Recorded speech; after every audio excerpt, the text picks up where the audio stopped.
Bonjour les pirates, c'est mercredi, c'est jour de formation. Aujourd'hui on sort une super formation, vous l'attendiez depuis longtemps, sur la colère, comment gérer sa colère. Vous savez que quand votre conjoint est en crise, au départ on est en colère parce qu'on se sent trahi, on se sent abandonné, on se sent rejeté, on dit que c'est injuste, on se sent humilié et donc on se met en colère. Sauf que quand vous vous mettez en colère, vous augmentez votre cortisol, vous êtes beaucoup plus chafouin et vous avez beaucoup plus de mal à avancer dans votre vie et avoir des bonnes relations.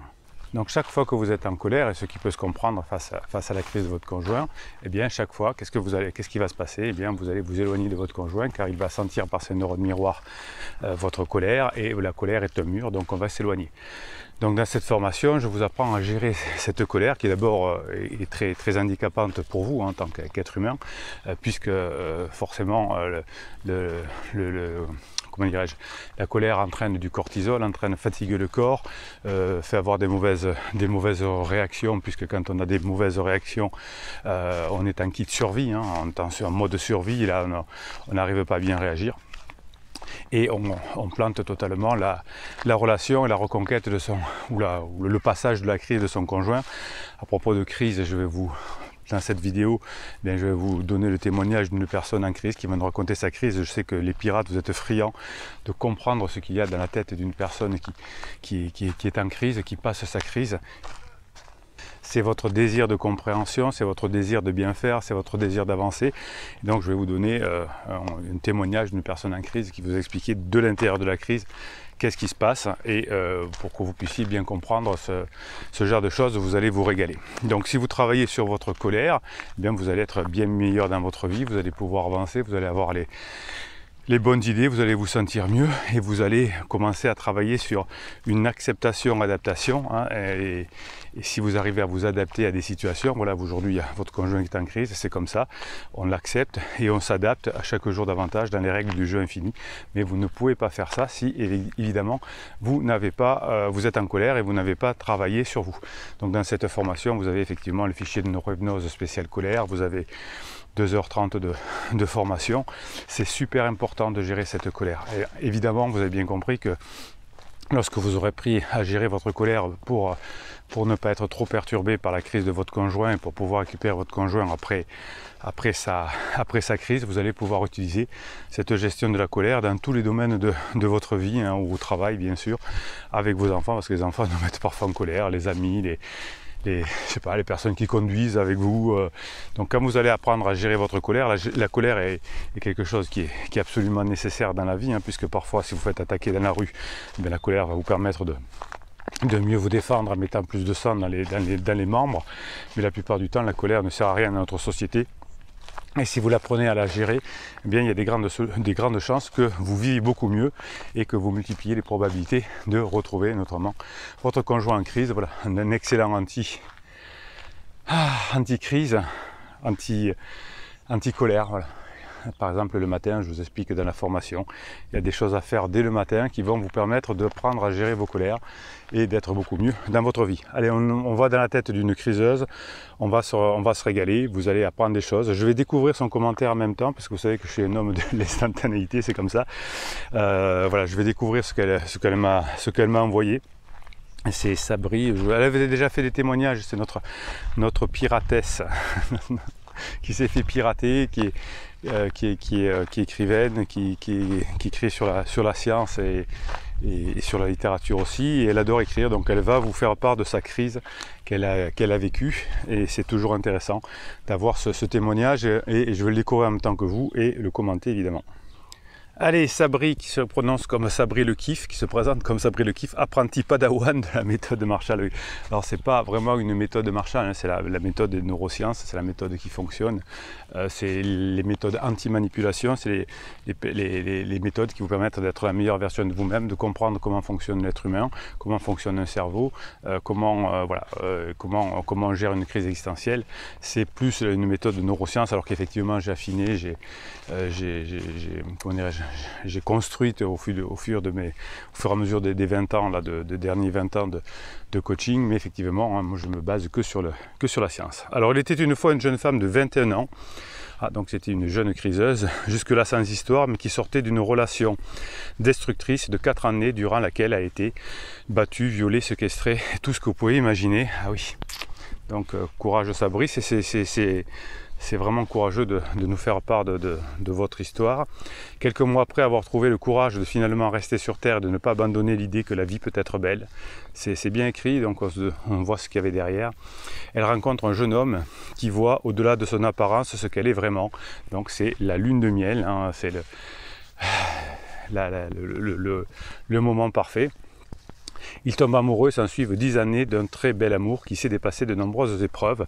Voilà, donc suite à la crise, à la difficulté de Sabri, eh bien, la lune de miel s'est bien passée. On a pu aller dans la phase 2 du couple, la phase de distantation.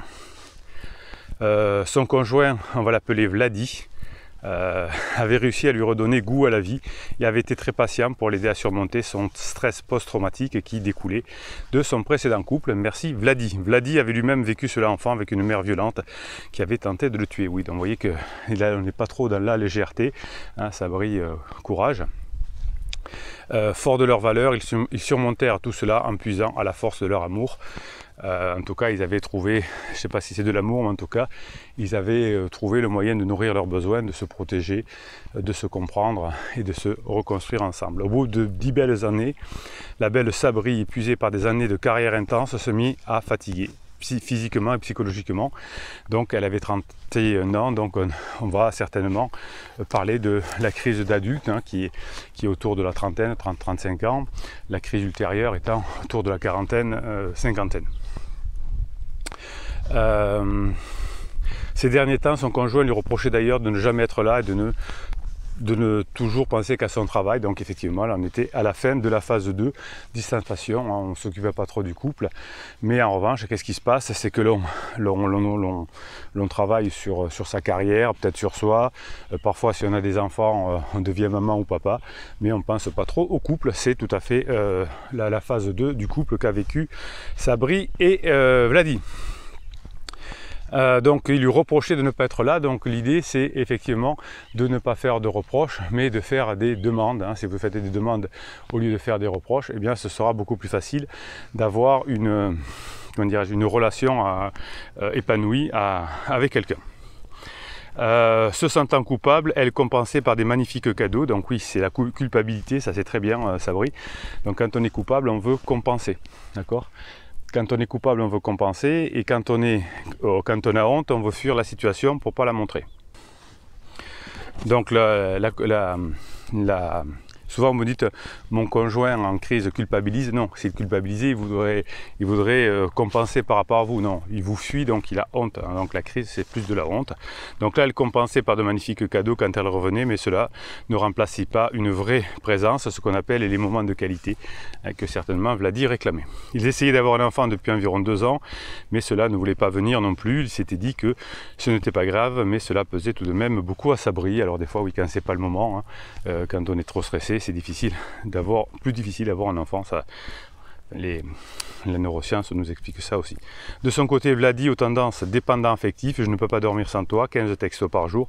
Oui, travailler sur votre dépendance affective, hein, c'est l'un des sels de la réussite, hein. Si vous arrivez à travailler et plus être dépendant affectif des autres, vous allez réussir. Donc Vladi se refermait de plus en plus et finissait par passer tout son temps à jouer aux jeux vidéo, un jogging Quechua et pantoufles. Ah oui, ça fait rêver.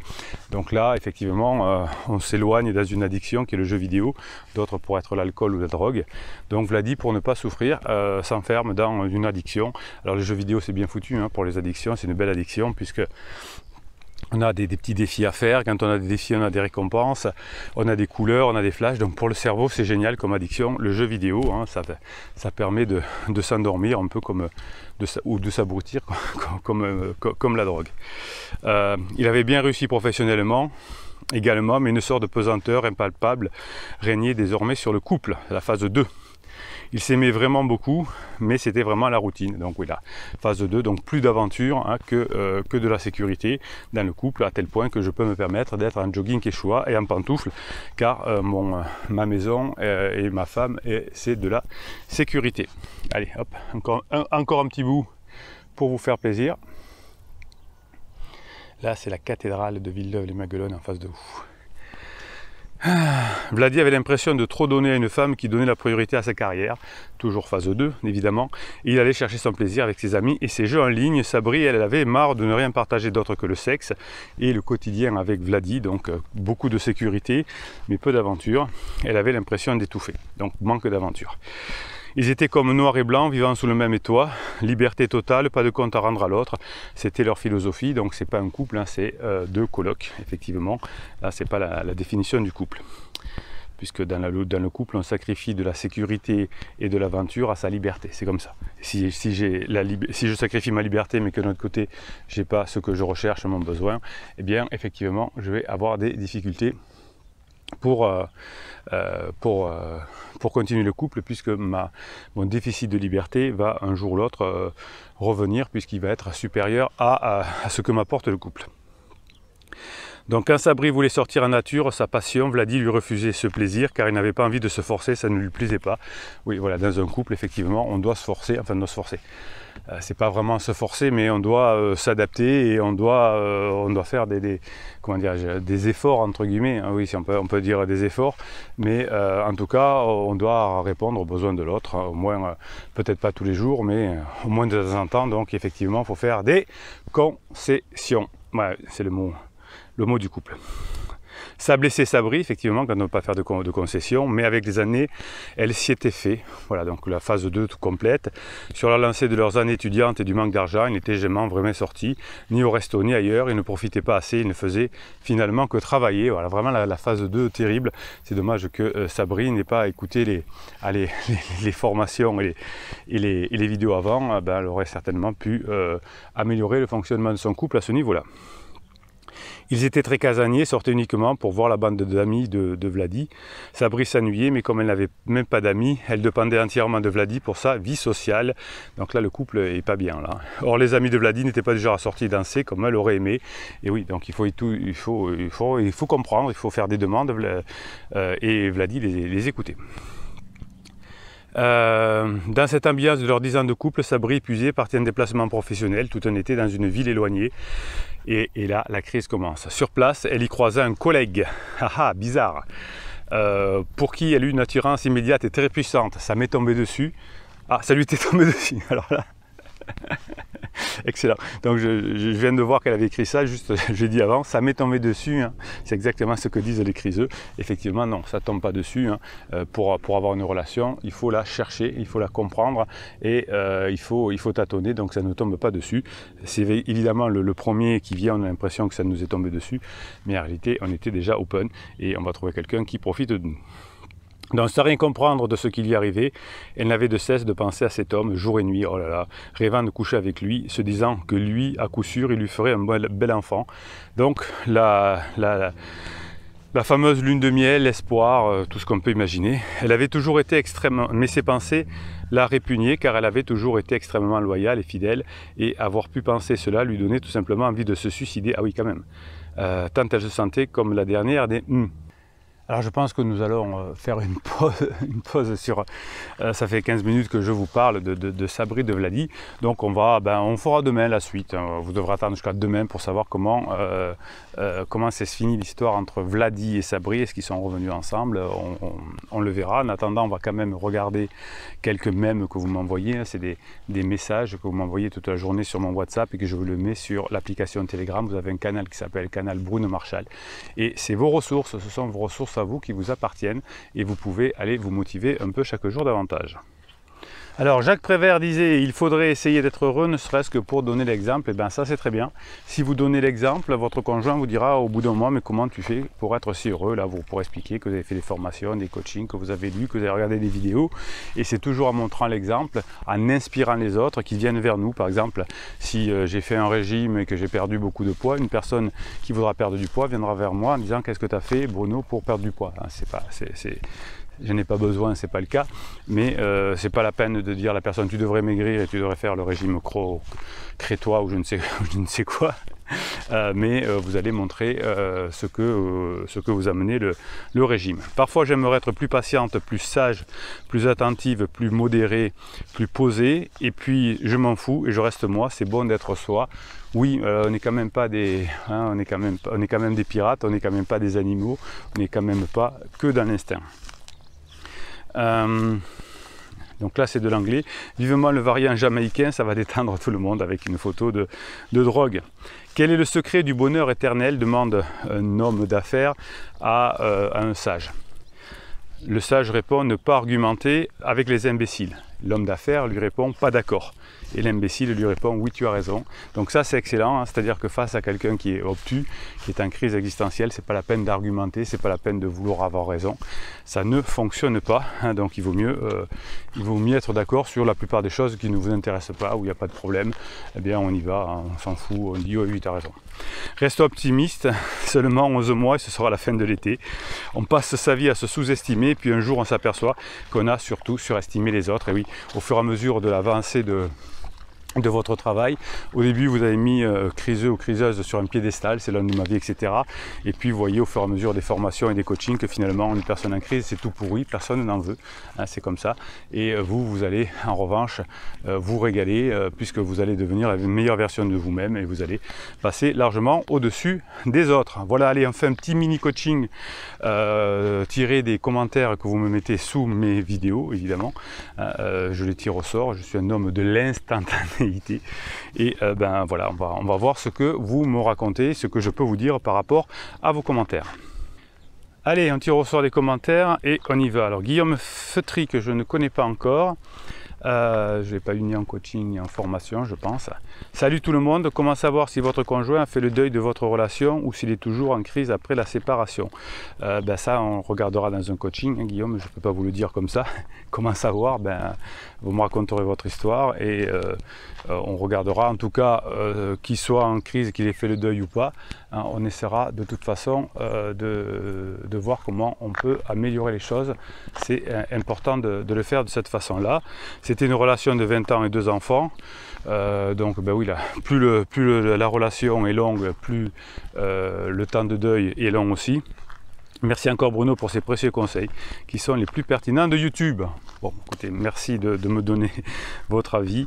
Ben je vous kiffe, merci Guillaume, je ferai en sorte de vous aider quand je connaîtrai bien votre histoire. Mammouth le kiff et le team pour la journée pirate sud-est au mois d'août organisée par Letty G dans le 83. Je mettrai de temps en temps des messages pour collecter les numéros de téléphone. Oui, alors ça c'est dans plusieurs régions de France, vous allez créer, j'y suis pour rien mais je trouve que c'est une bonne idée, d'autant plus que je suis pour rien, donc c'est encore une meilleure idée. Vous allez par région faire des journées pirates ou des week-ends pirates comme l'an dernier on en avait organisé un. C'était Cindy qui avait organisé ça, Cindy qui n'est plus pirate aujourd'hui, hein, puisque ça s'est arrangé dans son couple, mais elle avait organisé à l'époque le premier week-end des pirates. Donc là il y a des pirates, des week-ends qui s'organisent, vous allez en commentaire de vidéo, hein, vous verrez, il y a des dates, des choses comme ça. Quand ce sera définitif, la date, etc., je vous mettrai sur Telegram effectivement comment faire, je relayerai les informations. Alors Ella Chouani qui nous disait que dans le live de vendredi dernier, pendant le live, son mari était parti, s'en dire au revoir, etc. Et elle nous donne la suite de l'histoire. Hein. Réapparu 2 heures après avoir manqué le repas, comme si de rien n'était. Je suis blasé par sa connerie. Message de cheval fougueux. Bonjour la famille, il fait beau, on se motive pour tenir le coup et passer une bonne journée. Pour moi, ce sera 2 jours à travailler sur l'équitation éthologique. Oui, ça c'est bien. Donc travailler sur vos passions, travailler à apprendre des choses, c'est bon pour votre cerveau. Une activité qui va me procurer un max d'endorphine et de dopamine. Bravo cheval fougueux, pardon, vous avez tout compris. Et pendant ce temps, ex-criseux vivra sa journée de son côté. Ça c'est pour ma gestion de la dépendance affective. Bonne journée à tout le monde. Voilà, beaucoup d'intelligence. Michalak, salut la team. Évidemment, après 2 jours bien sympas de notre côté, ma criseuse m'annonce au réveil, il faut qu'on parle. Oui, il y a des hauts, il y a des bas. Donc vous êtes dans une crise tout à fait traditionnelle. il faut qu'on parle, papa. J'ai beau être préparé, mais direct au saut du lit, ça surprend quand même. C'est vrai qu'en voyant l'attitude de l'affaire Jubilard, j'ai pensé aussi à une crise existentielle de l'épouse qui souhaitait partir loin dans une ferme avec son amant, lassée de la routine pendant que son époux construisait leur maison. Oui, je vous ai fait une vidéo sur l'affaire Jubilard, et ça sent la crise. Alors évidemment qu'on ne juge pas, qu'on n'évalue pas, on s'en fout, mais il y avait quand même bien des messages que je vous ai donnés pendant la vidéo. Et effectivement, voilà, l'actualité nous ramène aussi à des choses tout à fait dramatiques, et c'est autant vous pouvez récupérer une crise existentielle qui est un point de passage, autant ça peut mal tourner. Dans une vidéo précédente, je lisais les commentaires de Ellie et de Patricia qui disaient qu'effectivement elles avaient analysé autour d'elles et que beaucoup de couples qui avaient divorcé, c'était une crise existentielle mal gérée par le conjoint qui était en crise, qui n'était pas lui-même en crise existentielle. Voilà. Écoutez, je vous laisse aller découvrir la formation. Vous allez apprendre à gérer votre colère et vous allez changer de vie si vous maîtrisez mieux votre colère. En attendant, mettez-moi des pouces en l'air, des commentaires, car YouTube kiffe votre famille, votre team. Plus vous mettez de commentaires et plus de pouces en l'air, plus de nouveaux pirates arrivent dans la famille. Et ça, c'est bon pour vous, c'est bon pour la société. Dans le live de vendredi dernier, on a travaillé sur ce sujet des biais cognitifs, et vous disiez qu'effectivement vous arrivez beaucoup mieux à changer le monde autour de vous, et c'est pour ça que je vous kiffe. Allez, passez la journée que vous méritez, c'est cool. Bruno Marchal, il vous dit passez la journée que vous méritez. Et on se retrouve demain pour la suite des aventures de la crise de Sabri. Voilà, c'est comme ça. Namour.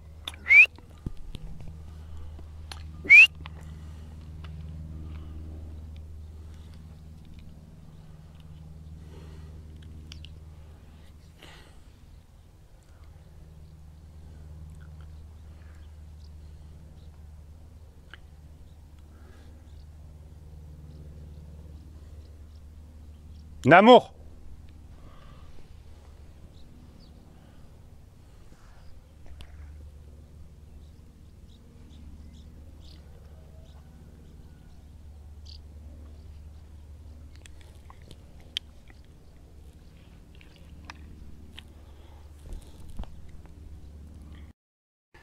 Alors je pense que nous allons faire une pause sur...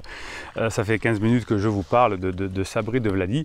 Donc on fera demain la suite. Vous devrez attendre jusqu'à demain pour savoir comment s'est fini l'histoire entre Vladi et Sabri. Est-ce qu'ils sont revenus ensemble?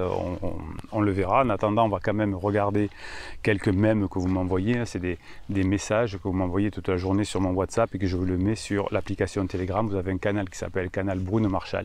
Et c'est vos ressources, ce sont vos ressources à vous qui vous appartiennent, et vous pouvez aller vous motiver un peu chaque jour davantage. Alors Jacques Prévert disait il faudrait essayer d'être heureux, ne serait-ce que pour donner l'exemple. Et bien ça c'est très bien. Si vous donnez l'exemple, votre conjoint vous dira au bout d'un mois mais comment tu fais pour être si heureux. Là vous pourrez expliquer que vous avez fait des formations, des coachings, que vous avez lu, que vous avez regardé des vidéos. Et c'est toujours en montrant l'exemple, en inspirant les autres qui viennent vers nous. Par exemple, si j'ai fait un régime et que j'ai perdu beaucoup de poids, une personne qui voudra perdre du poids viendra vers moi en disant qu'est-ce que tu as fait Bruno pour perdre du poids. Je n'ai pas besoin, c'est pas le cas, mais c'est pas la peine de dire à la personne tu devrais maigrir et tu devrais faire le régime crétois ou je ne sais quoi, mais vous allez montrer ce que vous amenez le régime. Parfois j'aimerais être plus patiente, plus sage, plus attentive, plus modérée, plus posée, et puis je m'en fous et je reste moi, c'est bon d'être soi. Oui, on n'est quand même pas on est quand même des pirates, on n'est quand même pas des animaux, on n'est quand même pas que dans l'instinct. Donc là c'est de l'anglais. Vivement le variant jamaïcain, ça va détendre tout le monde avec une photo de drogue. Quel est le secret du bonheur éternel, demande un homme d'affaires à un sage. Le sage répond ne pas argumenter avec les imbéciles. L'homme d'affaires lui répond pas d'accord. Et l'imbécile lui répond oui tu as raison. Donc ça c'est excellent, c'est-à-dire que face à quelqu'un qui est obtus, qui est en crise existentielle, c'est pas la peine d'argumenter, c'est pas la peine de vouloir avoir raison. Ça ne fonctionne pas, donc il vaut mieux être d'accord sur la plupart des choses qui ne vous intéressent pas, où il n'y a pas de problème. Eh bien on y va, on s'en fout, on dit oh, oui tu as raison. Reste optimiste, seulement 11 mois et ce sera la fin de l'été. On passe sa vie à se sous-estimer, puis un jour on s'aperçoit qu'on a surtout surestimé les autres. Et oui, au fur et à mesure de l'avancée de votre travail. Au début, vous avez mis criseux ou criseuse sur un piédestal, c'est l'homme de ma vie, etc. Et puis, vous voyez au fur et à mesure des formations et des coachings que finalement, une personne en crise, c'est tout pourri, personne n'en veut.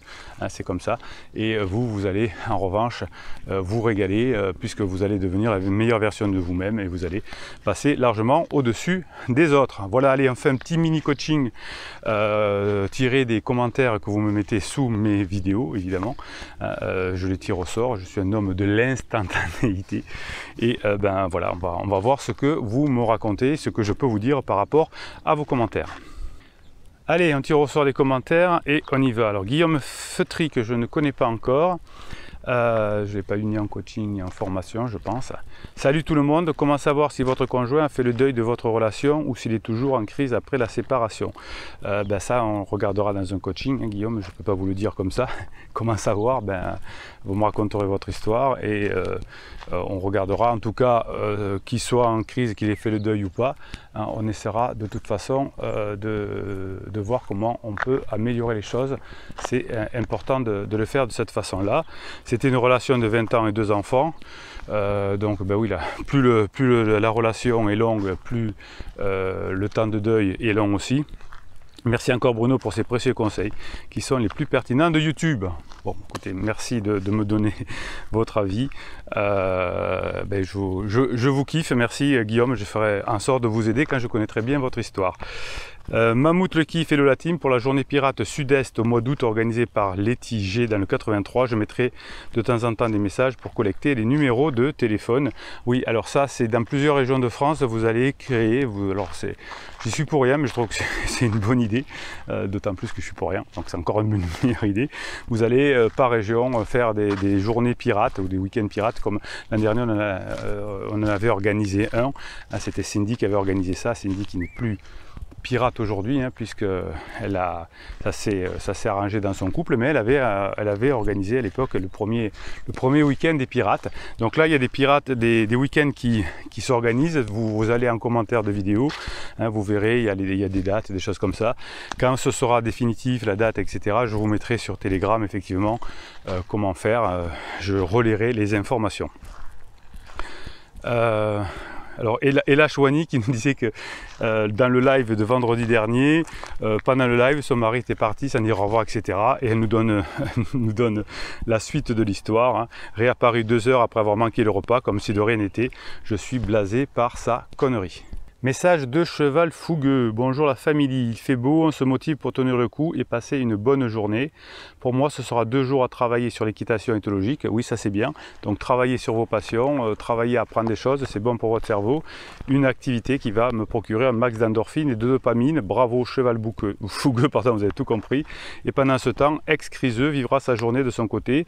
Ça c'est pour ma gestion de la dépendance affective. Bonne journée à tout le monde. Voilà, beaucoup d'intelligence. Michalak, salut la team. Évidemment, après 2 jours bien sympas de notre côté, ma criseuse m'annonce au réveil, il faut qu'on parle. Oui, il y a des hauts, il y a des bas. Donc vous êtes dans une crise tout à fait traditionnelle. Il faut qu'on parle, papa. J'ai beau être préparé, mais direct au sud du lit, ça surprend quand même. C'est vrai qu'en voyant l'attitude de l'affaire Jubilard, j'ai pensé aussi à une crise existentielle de l'épouse qui souhaitait partir loin dans une ferme avec son amant, lassée de la routine pendant que son époux construisait leur maison. Oui, je vous ai fait une vidéo sur l'affaire Jubilard, et ça sent la crise. Alors évidemment qu'on ne juge pas, qu'on n'évalue pas, on s'en fout, mais il y avait quand même bien des messages que je vous ai donnés pendant la vidéo. Et effectivement, voilà, l'actualité nous ramène aussi à des choses tout à fait dramatiques. Et c'est autant vous pouvez récupérer une crise existentielle qui est un point de passage, autant ça peut mal tourner. Dans une vidéo précédente, je lisais les commentaires de Ellie et de Patricia qui disaient qu'effectivement, elles avaient analysé autour d'elles et que beaucoup de couples qui avaient divorcé, c'était une crise existentielle mal gérée par le conjoint qui était en crise, qui n'était pas lui-même en crise existentielle. Voilà. Écoutez, je vous laisse aller découvrir la formation. Vous allez apprendre à gérer votre colère et vous allez changer de vie, hein, si vous maîtrisez mieux votre colère. En attendant, mettez-moi des pouces en l'air, des commentaires, car YouTube kiffe votre famille, votre team. Hein. Plus vous mettez de commentaires et plus de pouces en l'air, plus de nouveaux pirates arrivent dans la famille. Et ça, c'est bon pour vous, c'est bon pour la société. Hein, dans le live de vendredi dernier, ben on a travaillé sur ce sujet des biais cognitifs et vous disiez qu'effectivement vous arrivez beaucoup mieux à changer le monde autour de vous et c'est pour ça que je vous kiffe. Allez, passez la journée que vous méritez, hein, c'est cool. Brune Marshall, il vous dit passez la journée que vous méritez. Et on se retrouve demain pour la suite des aventures de la crise de Sabri.